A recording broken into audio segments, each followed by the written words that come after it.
हरे कृष्णा भक्तों, सन 2025 की माघ मास की पूर्णिमा 12 फरवरी दिन बुधवार को है। माघ मास की पूर्णिमा का बहुत ही विशेष महत्व है।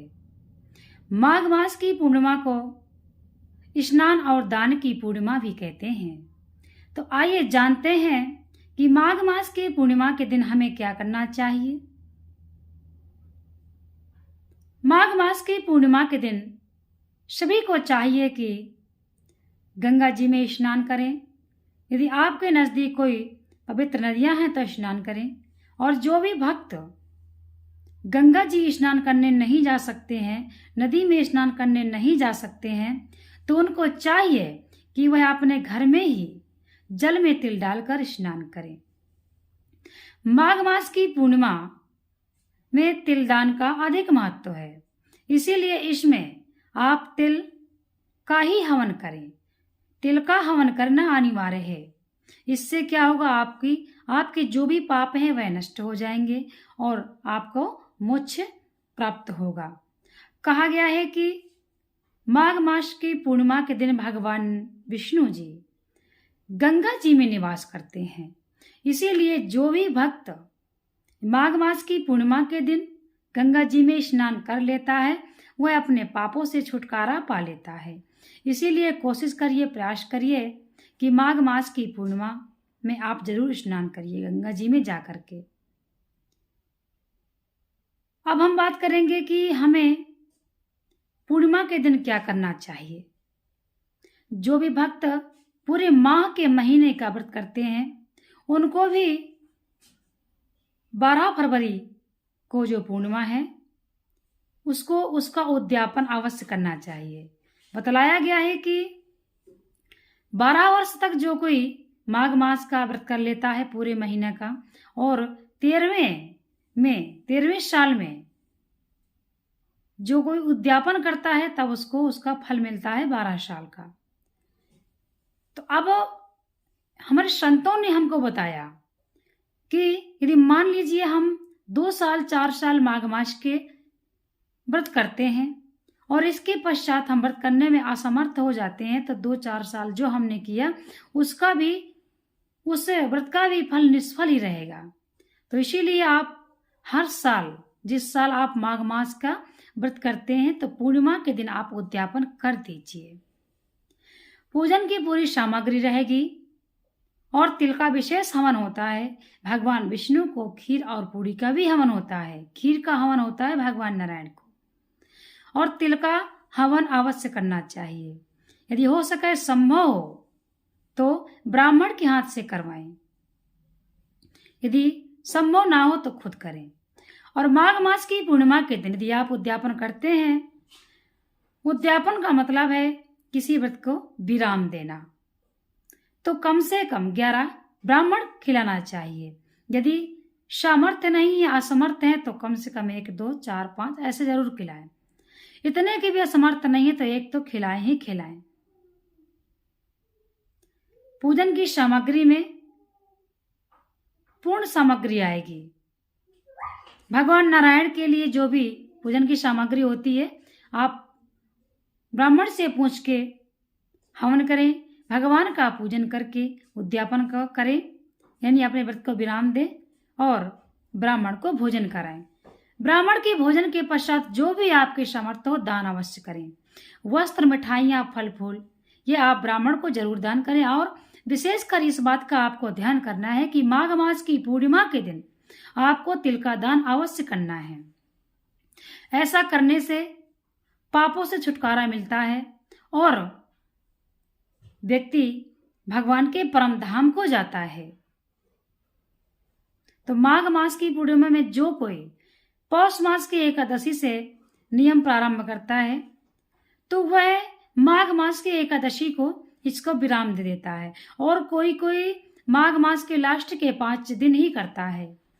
एकादशी से प्रारंभ करता है तो पूर्णिमा के दिन विराम देता है, और कोई माघ मास के एकादशी से और पूर्णिमा को विराम देता है। तो जिस प्रकार से आप करते हैं, और जो व्यक्ति पूरे महीने नमक नहीं सेवन करते, नमक का सेवन नहीं करते हैं, उनको चाहिए कि माघ मास की पूर्णिमा के दिन आप चीनी का दान करें, मिठाइयों का दान करें और इसके पश्चात आप नमक का सेवन करना प्रारंभ करें।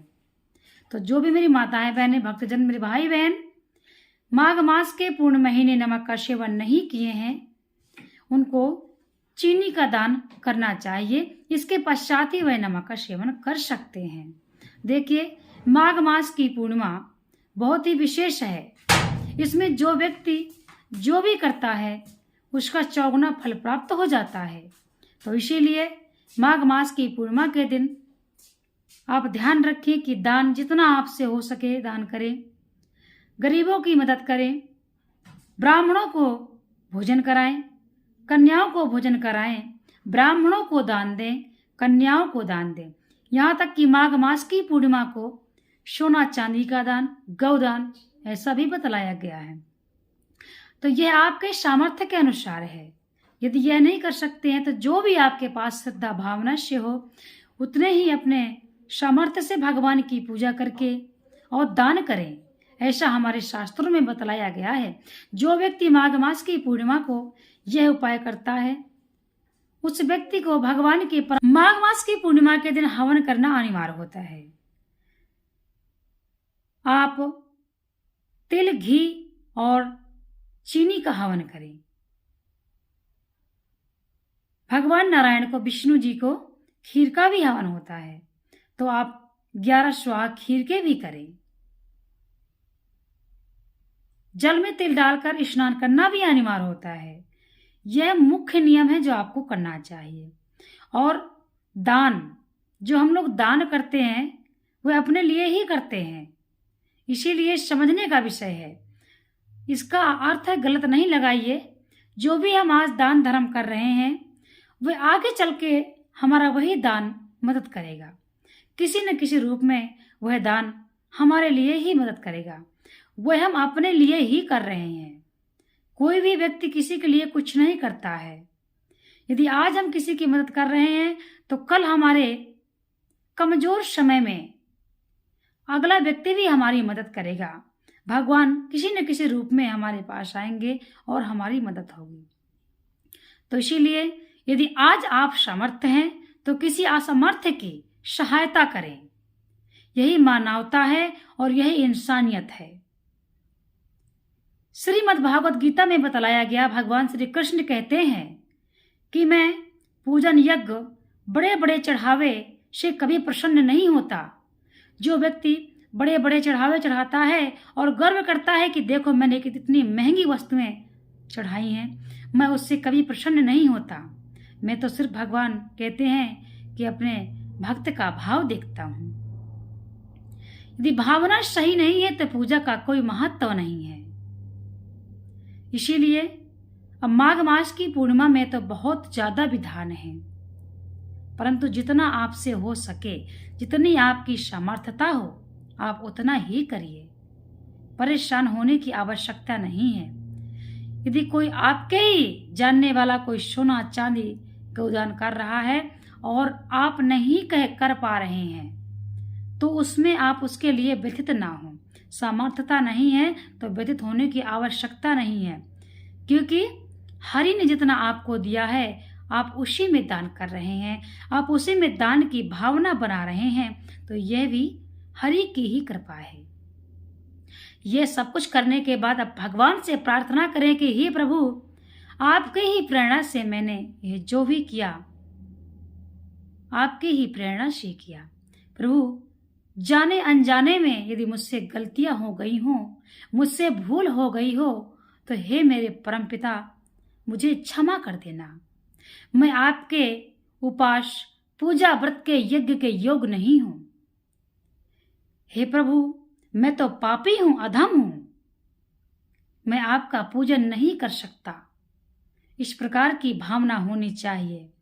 जरा भी यदि अहंकार आ जाता है तो हमारा सब कुछ व्यर्थ हो जाता है। तो सबसे ज्यादा हमारे सनातन धर्म में जो बताया गया है कि अहंकार का नाम मात्र भी नहीं होना चाहिए। जिस इंसान के अंदर अहंकार नहीं होता है उसी की पूजा